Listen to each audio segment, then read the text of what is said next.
we start the video, I'd like to talk to you about a new tool that we are using called Ava.guru. This is a software stack that provides dashboard reporting, inventory management, profitability reports, reimbursements that run automatically, and my favorite, the dynamic pricing tool. Simply put, this tool helps Amazon sellers put more money in their pocket at the end of every month. Use promo code FIRINGTHEMAN50 to get 50% off your first month of Ava.guru. Now, onto the video. Welcome, everyone, to the Firing the Man podcast. On today's episode, we have the pleasure of interviewing Gary Garth, who authored the book 0 to 100 Million Sales Blueprint, which is endorsed by top executives at Google, Amazon, Microsoft, Meta, and many more. In today's episode, we hope to share some wisdom from Gary's accumulated 20 plus years of sales and business learnings in hopes of helping like-minded entrepreneurs and sales marketing leaders like our audience. Welcome to the show, Gary. Thank you so much for having me. Absolutely. So to start off the show, can you share with our listeners a little bit about your background and your path in entrepreneurship? Absolutely. So I am what you can define as a serial entrepreneur. I started my first business when I was 20 years old. That's back in Denmark, Europe. In case you couldn't detect from the accent, that's my origin. Back then, this is nearly 25 years ago. I was in retail. I was selling DVD players. For all you young listeners out there, that's before everything became streamed digital. So got into that, and we were actually one of the first companies in Denmark to launch an e-commerce store where you could buy DVD players and DVD movies, etc. Fast forward a couple of years, I was fortunate to sell that business because we were first mover and we got swept up by a larger chain. And then I took my path into sales. I've worked in outbound call centers. I launched big call centers with 150 plus agents, like hardcore cold calling. This was back when it was no digital dialing IVRs. It was back when you had the handheld phone on your shoulder and you were just typing and you had a call list. You were scratching that out. So you really you learn how to hustle and navigate on the phone and talk to people's emotion, etc. And there was a good basis for my future endeavors because you learn all about like the principles of persuasion and how to, the emotional triggers of when we're buying stuff, the same that applies for when you're copywriting, etc. I segued from that into broadcast media. I was 5 years co-partner and media director for the largest radio station in Europe, Radio Energy, in the Danish division, and started to dabble around with media sales and channel sales. I was selling it to media companies and then also direct advertisers. And when all of a sudden offline started to get pushed by digital, Google, the little thing Google started gaining traction, I then shifted to the other side and started a digital marketing agency. But it was not in a conventional fashion. So I always been kind of a risk taker. I basically flew across the Atlantic from Denmark to Nicaragua. That's in Central America for everyone. And with the objective of starting like an outsourced, low-cost, affordable, like high-quality solution marketing services for U.S. clientele. So that combination of and now it's a globally outsourced world post-COVID, etc. But back then it was different. So we were very fortunate. We grew exponentially. We had almost 5,000 advertisers, 300 million in managed spend. We became very close partners, Google, Microsoft, etc. And we were awarded like Inc. 5,000 fastest growing company 4 years in a row or so. And then we started doing channel sales as well. So I also learned that part of selling into other companies. Basically, I would sell our marketing services to other marketing agencies and teach them how to sell our solutions to their end customers. The scenario could be a website or creative agency that just wanted to add PPC as an additional layer stream, but I had to then fly out and teach their account executives, how could you upsell? How can you position this as a bundle in a more attractive way and expand your share of wallet per client? So those channel sales experiences, both with Google, Microsoft, with others, really gave me a lot of insight into what moves the needle. Like you start to see patterns when you hire thousands of reps in my own last company, but you're also responsible for training thousands of reps at other companies. You start to see what works, what doesn't. Like what sets a top performer apart from the rest. Why is almost 2 out of 3 sales reps fail? Why is it that 80% of companies cease to exist within 1 year? There's certain patterns and there's certain things that successful people do. That's basically when I had the experience of had the opportunity to step out of my last agency. I sold the shares in my company. I then decided to try to take my earnings and my experiences and launch a new set of businesses. I'm an angel investor. I also run a growth accelerator and marketing agency, and try to make a bigger impact this time by taking all the learnings and sharing with the world. And that's also why I decided to write the 0 to 100 million sales blueprint. That's awesome. And so, yeah, we're excited to have you on the show, Gary. Thanks for sharing your background, experience. It's a wealth experience. And for those on YouTube, watching on YouTube, we can see in Gary's background, he's got a massive collection of conferences and show badges and stuff. So definitely a wealth of experience. So first question I have for you, you brought up a really interesting statistic, and we hear it all the time in the business world. 80% of businesses fail within 1 year. I think that statistic goes up into the high 90s after 5 years. And so for the listeners, what are some things what should they not do to fall into that statistic? What can they do to be successful? The list of what not to do is very long. Maybe let's focus on what they should do. And you're right? The statistics is mind-blowing. Like, I think if I knew the statistics back when I was 20 years old and so forth, I would have probably never started my businesses, because you basically have to back up against the wall, right? And what is it, like only 4% make it beyond 10 years, right? 4%. And only 10% of those 4% ever surpass $1 million in annual recurring revenue. I mean, so you're basically a mom and pop shop or a little lifestyle business. That's your, if you're successful. And then the very few, the 1% actually make it. So I think my 2 cents on that topic is, if you want to beat the odds, if you want to become successful, there's no silver bullet, to be frank. I hate to say it, and but I also need to say it, because nowadays we're all on Instagram, TikTok, LinkedIn, and everybody got a shortcut for everything. And there's a hack, and take this course and do XYZ, and you'll cut the learning curve. First and foremost, you got to do your research. You got to work your ass off, right, and be up for the journey. So in my book, it's 420 pages of basically how to set up, launch, and scale a business, again, from 0 to 100 million. But the first couple of chapters, even though it's a book that's very heavy on sales and marketing, it's all about getting into the right mindset and doing the right preparation. Like, so what to do, to be more specific, it's like, first and foremost, conduct proper research, right? So many companies, and I know this because I'm also a part-time angel investor. I have an accelerated platform, and I've been pitched like hundreds of times from companies, and I always not going to compare it like Shark Tank with my questions as specific as this, but like 99 out of 100 hasn't done proper planning. They haven't done competitive research. They haven't dived into the legality of selling a product, whether it's trademarked or not, building out a 3-year forecast, understanding what's the cost per acquisition going to be, what's the margins, what's the operational cost, then thinking about what resources do I need to execute on that. And then when you think about the resources needed to execute, I think the number one reason why companies cease to exist is because they fail to produce enough revenue, right? So sales is number one. Like I say in my chapter 2, it's like, I got 99 problems, but sales ain't one of them. That's why I'm still in business. I'm certainly not the smartest, the sharpest tool in the shelf. I don't have an MBA, anything like that, but I've always been focused to say, okay, I'd rather have a fulfillment problem than a sales problem. I mean, if I got revenue, I can pay myself out of the problems. I can find a consultant that can help me. I can hire smarter people than myself. So many entrepreneurs are professionals in their craft, right? They're very good engineers. They're very good accountants, whatever it may be. They want to jump into their own business, but they have a plan for everything else except for sales. So I put a strong emphasis on first figure out, double down on your strengths and delegate the rest. Do a proper assessment of who do you need to partner up with if you don't have that skill set, or who do you need to hire, and do you need to give them equity, and how do you do that? If so, to find the right VP of sales or your right partner who has sales skills if you are maybe engineer by trade. And then when you go to market, it's like, okay, let's factor sales into the plan. Like literally 9 out of 10 companies I talk with do not have a sales plan. They're more like, okay, let's put together a website and pitch a little bit, and then we'll start adding a CRM, and then maybe we hire one more salesperson, but there's not a replicated formula on how to do things. So creating a plan, beginning with the end in mind, goes a long, long way. And if you don't have the knowledge, I highly recommend mentorship, right? Stand on the shoulders of other giants, right? Success leaves clues. Follow other people who has already gone through that learning experience that can save you tens of years and hundreds of thousands of dollars in pain and losses, so to speak. So again, it's hard to give you a short answer. There's several things you need to do, and that's what I cover in the book, basically. Yeah, absolutely.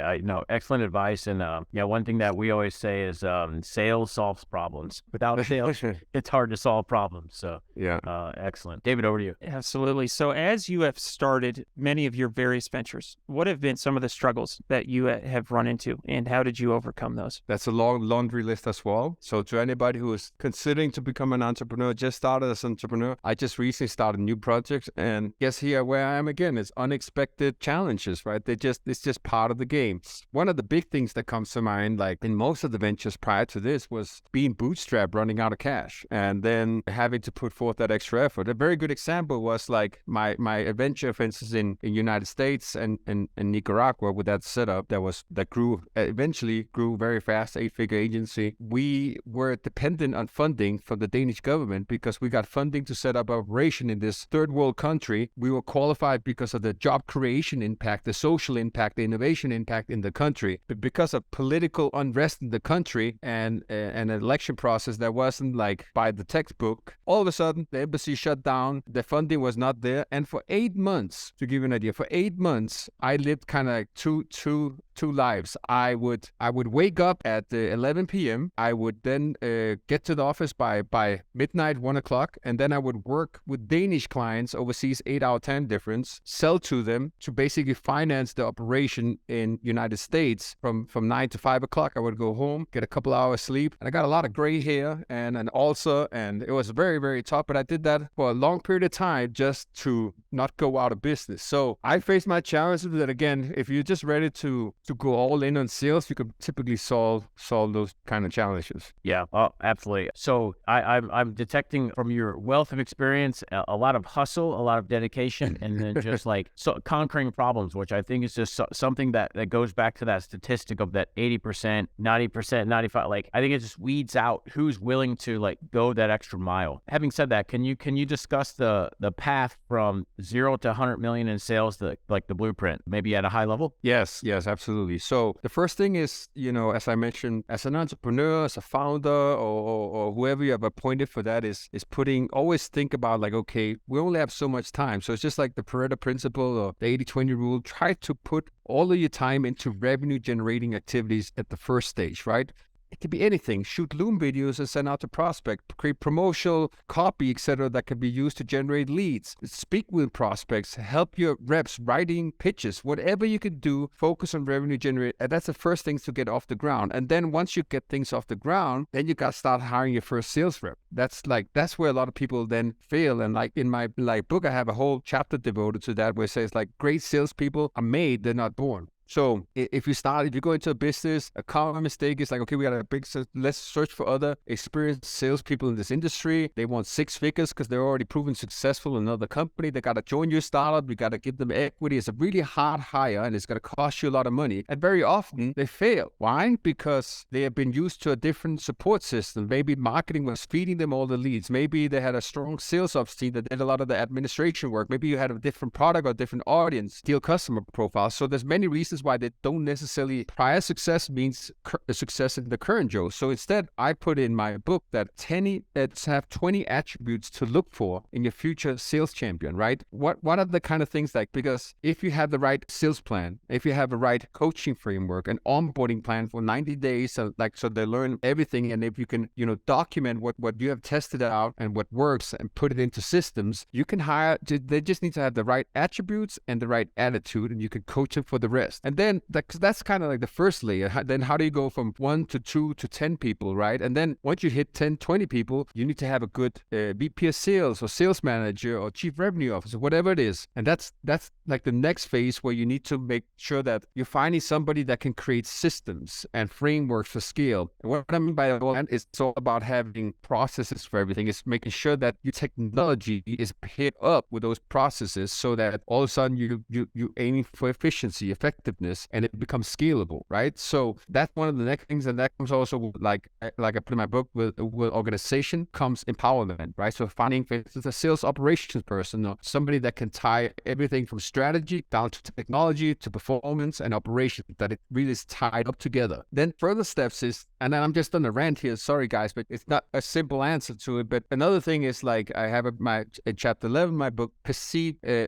value and influencing deal success rates. What do I mean by by that? Well, very common, like that makes a lot of companies hit the glass ceiling, is that now you start building, you're creating a company, there's 30, 40 employees or so, and you're still walking around as a founder, spinning wheels, making it all work, right? Creating processes, but you have your marketing and sales team that's really trying to push forward, but they're working in different silos, right? You got the marketing guys with their metrics and KPIs, and you got your sales guys, and they're not unified, right?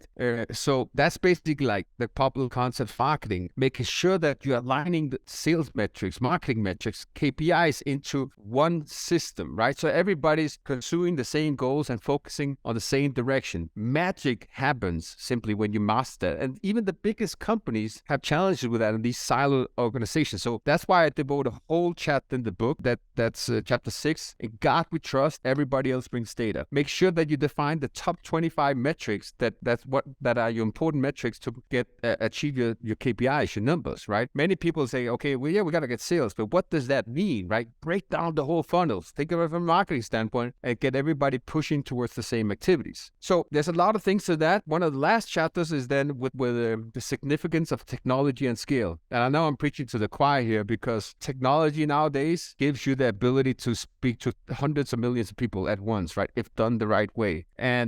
But it's at the same time, it could be counterproductive. Like one of my favorite authors is Jim Collins, the author of Good to Great, Great by Choice, etc. In one of his books, and I remember it clearly, he had these 10 companies amongst 1,400 on the NASDAQ, right, that outperformed the rest by 30x. And he examined these, and it's based on data, and he examined like what are the commonalities, what do they think, what do they all do that makes them successful and take them from good to great. And one of the things was that they use technology as an accelerator. They only adopt technology when it can amplify what they're really good at, and then is scaling things up. And nowadays, I think like last time I checked, an average company has about 60 applications, sales, marketing, operational tools, and trying to piece that all together so it makes sense. And everybody's following that's an important piece of the puzzle as well. So to get to 100 million is my point. You need to factor in all those things, and there's a certain roadmap where you have to implement all the different steps in order to get to that point. Very nice. I like that. And your book is available.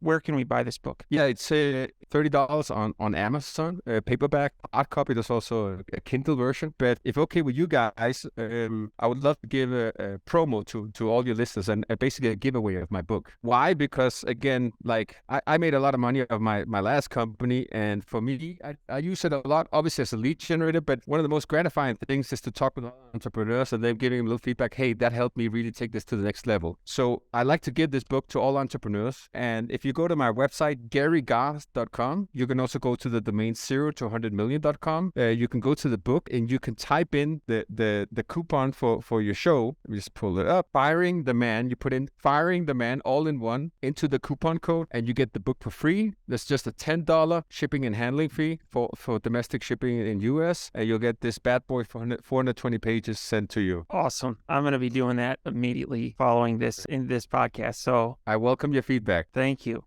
So I read an excerpt from the book, and you talk about the DNA and mindset needed to become a 1%er. Can you go into that a little bit further? Obviously, it depends on 1% of which role you are and so forth. But if the sales is also having those attributes, etc., but it's about amplifying your why. That's one of the reasons I also created this Goals, Grit, and Greatness Planner. I use it in all my companies. I give it to many of my prospects. I'm a big fan of coaching. I have coached all my life. I've been with Tony Robbins' Platinum program, spent $100,000 a year on flying to events and being with them and tried all coaching methodology. For me, everyone needs a coach, right? But a planner like this can act as your coach because it can help you write things down. Like it's proven, so writing down your goals, you have like a 40% advantage over the rest of the population in achieving your goals just by doing that. So this planner is all about, it starts with the self-assessment. Who am I, right? Understanding my triggers, what drives me, which emotion, and working on those things, installing the right habits, right? All the most successful people, there's a lot of successful people, for instance, that don't get up early in the morning, but funny enough, everybody who gets up early in the morning are usually successful, right? So there's certain habits you can install, and this is all about habit building as well, right? So creating a morning ritual ritual, creating an evening ritual, following up that you execute on it, creating annual goals, learning how to tie up those annual goals with your long-term vision, taking those annual goals, breaking them down into quarterly goals, because we all fall victim of being overly ambitious, wanting to do everything at once, right? And then you fail to execute on half of the things. So how do you select those 1-2 priority goals that can make the biggest impact towards your life vision, and then execute on them, and then distilling it into weekly priorities, a weekly plan, a daily goal for that matter, and then continuously be reflecting on that journey. And that's why I created the Goals Greater Greatness Planner. And I think that is the mindset that you need to embody, right?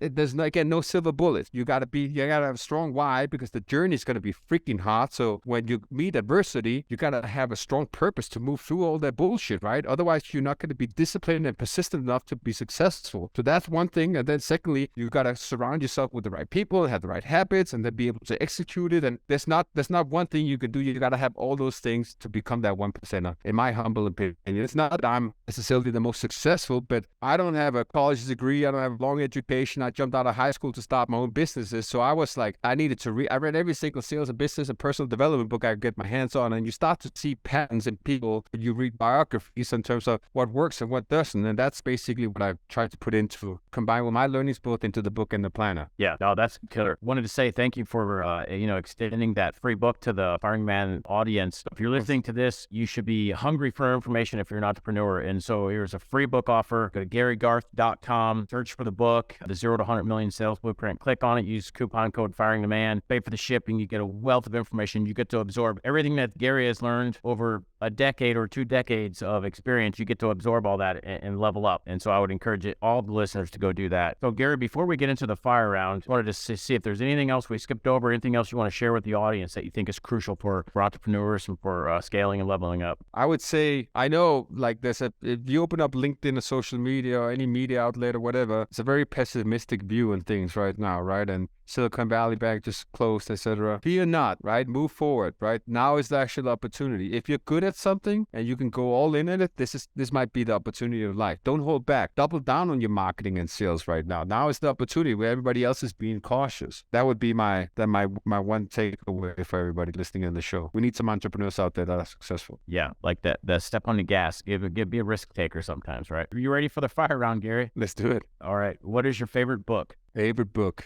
There's a lot. That's what I'm thinking. You know what? I really liked Shoe Dog by Phil Knight, the founder of Nike. Amazing book, right? His whole entrepreneurial journey, even a $100 billion company like that, right? Move forward, right? Now is the actual opportunity. If you're good at something, and how he overcame it. That was just like, I couldn't put the book down. Yeah, I'm the same. I couldn't put it down. And the stories in there were like, right? Yeah. Yeah. What are your hobbies?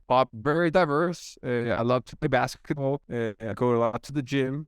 I like to travel, go out a lot. I like to DJ too. Like tomorrow I'm DJing at a club. I just like to do a lot of different stuff and move forward, right? Now is the actual opportunity. If you're good at something, because if I'm not doing something, my head is spinning. I gotta be exhausted at night when I go to bed. Okay, that's awesome. Always busy. What is one thing that you do not miss about working for the man? Not one thing. I can't narrow it down to one thing. It's the bureaucracy, right? Especially if you just have half a brain and you work in a company. If it's not where they're embracing, suggested solutions that can make impact, but it's just like, do it this way because that's how we always done it. That's kind of like the theme that comes to mind when I worked a lot of companies. Hey, great idea. Let's do this. Let me work on this pilot.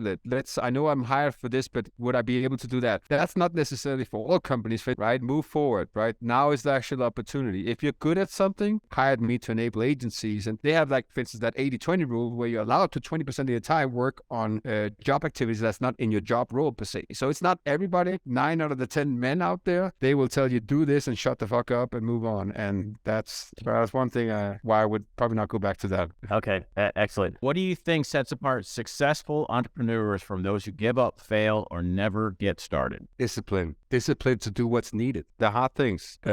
Putting sales first, for instance, it's freaking uncomfortable to talk with a prospect or get rejected 99 times in a row. But having the discipline to do the hard task and then do it consistently, do it on a daily basis, forgetting the putting the excuse mentality on the side, that's the number one thing. The rest, right? Move forward, right? Now is the actual opportunity. If you're good at something, gotta write it down and have it in your face. Like every time and time again, like I'm very conventional. Like I would print down stuff out and put it on my fridge or in my bathroom mirror, etc. So it's just up in my face all the time. So I kind of like coach myself, come on, this is the goal. Let's push through it. That's awesome. Yeah, I really like that. So I've got a bonus one for today, the audience, and this is just because from Gary's from Denmark, and so Denmark is, if for anybody that doesn't know, I recently found this out. They're usually in the top 3 to 5 most happiest countries in the world. And so, Gary, can you share anything from your home country that you're like? If anybody's on YouTube watching this, Gary's been smiling like the whole podcast. He's a happy guy.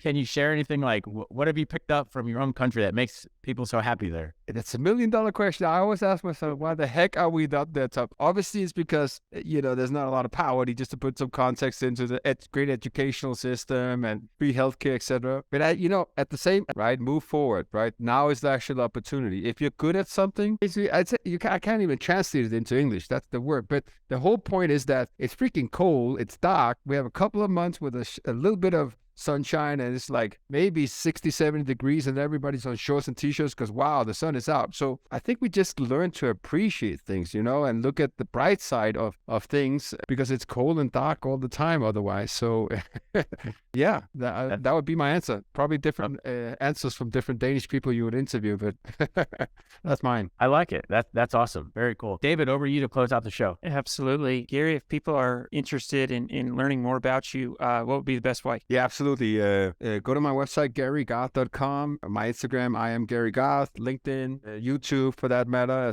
as well. I also do have a growth accelerator marketing agency. It's called Elevate.io, ELEV8.io. You can find more about our services there. And again, look up the 0 to 100 million blueprint for the goals grid, right? Move forward, right? Now is the actual opportunity. If you're good at something in LinkedIn, I will guarantee I will get back to you. I always like to expand, grow my network, and help out wherever I can. So look forward to hearing from anybody. All right. Thank you so much. Thank you so much. And looking forward to staying in touch. Likewise. Ken, David, it was a pleasure.